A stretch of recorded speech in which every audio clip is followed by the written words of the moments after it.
Welcome back to another Bit Here's video. I wanted to kick this one out as soon as I could because the Inferno is still going on and we've got the remainder of the week to finish it until the Friday weekly reset.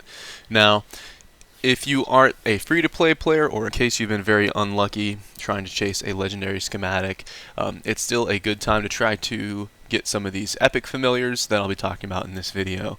And with the changes to augments that we've seen recently, and I've talked about in previous videos, it is much better to have a familiar that you can stable all the way than having a legendary familiar or even a mythic familiar that you cannot stable.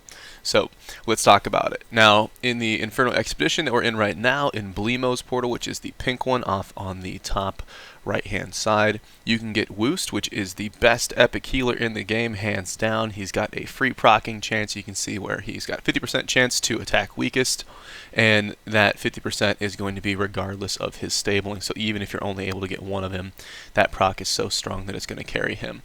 Now, his stats are really offensive. His stamina is a little bit low. Typically, you want your healer or DPS character stamina to be around 20%. He's at 14%, which is a little bit shy of that. But if you've been using something like Borland before this and you've been doing okay with Borland, he's got 10% stamina, so this is actually going to be an increase for you. If you've been using something like Remy, this guy's still better, unless you have just amazing augments on Remy. But Remy has around like 19% stamina, so this will be a little bit less. So it kind of gives you a little bit of an idea of what you're working with. And fortunately, all of his skills, that other than his first basic attack, are going to be 1 SP skills, so you can actually use any of these skills. He's got a really good kit with him. So that is going to be Woost, and again, he'll be in the Bleemo portal. Really easy to make. Instead of trying to chase down some epic dungeon boss, you just have to pick up 4 of these rare familiars that you can get over in Zone 6, Dungeon 1. And then as far as the materials, it seems like it might take a lot of ectoplasm to get them, which is locked in the Bleemo portal, but at the end of all of the at the end of all of the expedition events, you're going to get 150 materials just for participating. So pretty soon after you've been in a couple of these Infernos without any grind whatsoever, you can actually stable him pretty easily. It just takes a little bit of time. And again, if you only have him without any stables, he's still going to outperform probably whatever else that you have. So really good option. A lot of people overlook this. You might actually already have this in your bag if you spent any time grinding through to unlock that Bleemo portal. As far as tanks, so we're still in the Inferno Dimension Expedition. If you look over at Rayleb's portal, which is the green one on the top left-hand side, you can get Pobo, which is a block tank, and with the augments, you can get him really close to 100% block chance just with epic augments. So you can get him around 85-90% or so if you have any luck with those augment pumps. Let's see, so as far as his stat distribution, it's pretty good. It would be ideal if he had a little bit less speed, but this is nothing to complain about, and he's pretty much in line with a lot of the other epic and legendary tanks as far as stats. Again, he's got the block bonus, and then most importantly, 50% chance to spread shield when you get hit. So you want to put him in the front, and he's going to put a ton of healing out on your team, and this is where he's going to outperform most likely whatever else you're running. And he's a really good option for a free-to-play player. So again, Rayleb Portal, hopefully you'll get lucky and get this epic schematic. As far as getting him, it takes 5 of the Poke familiars, so those are the rare guys that you can find in Zone 7, Dungeon 1, which is the same dungeon that you'll be looking to get Scorpius if you're doing Scort.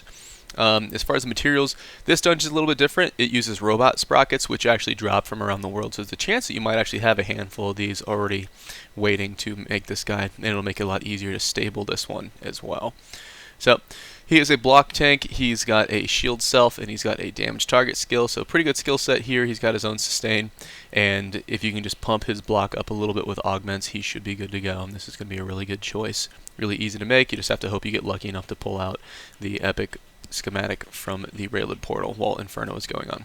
Now, in case you're a newer player and you just haven't gotten that far in the game, or maybe you're watching this after the expedition has been completed and is no longer available, at least for now, the best starter tank and the best starter healer in the game are going to be still Shramps and Borland. You can get them in Zone 1 and Zone 2, and you got them listed here. So Shramps is good because he's got a ton of block chance, and it's going to be very easy to stable him up, so that's something you can do very early on in the game. And I would wait until you get to around tier 3 or 4, maybe even 5. Just try to push as far as you can until you get stuck, and then you can use those capture rate days for your daily bonus to go back into the dungeons and try to stable him up a good amount.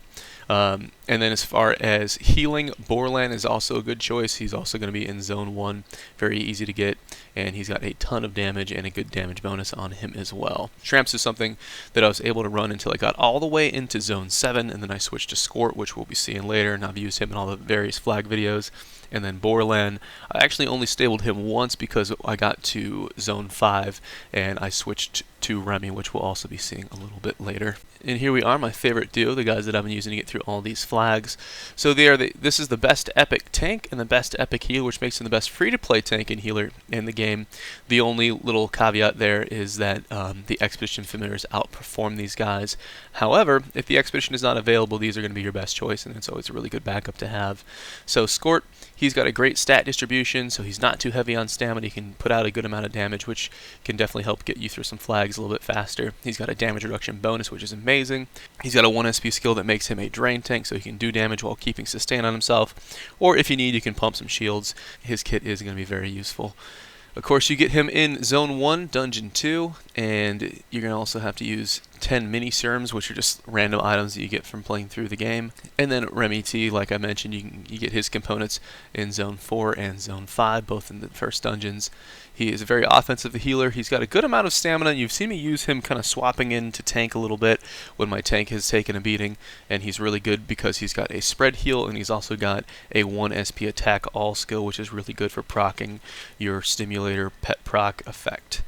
But that'll do it for this video. Just wanted to kind of get this out there as fast as possible while the Inferno dimension is still available to you. You may already have these expedition schematics in your bag, so double check to see if you have them. Getting these guys, specifically Pobo and Woost, might actually be better than what you're currently running right now, even if you can't stable them. And if you want to stable them, the only limiting factor is the materials, which you'll eventually get over time. As always, I appreciate you guys for watching. I hope this is helpful, and I will see you in the next video.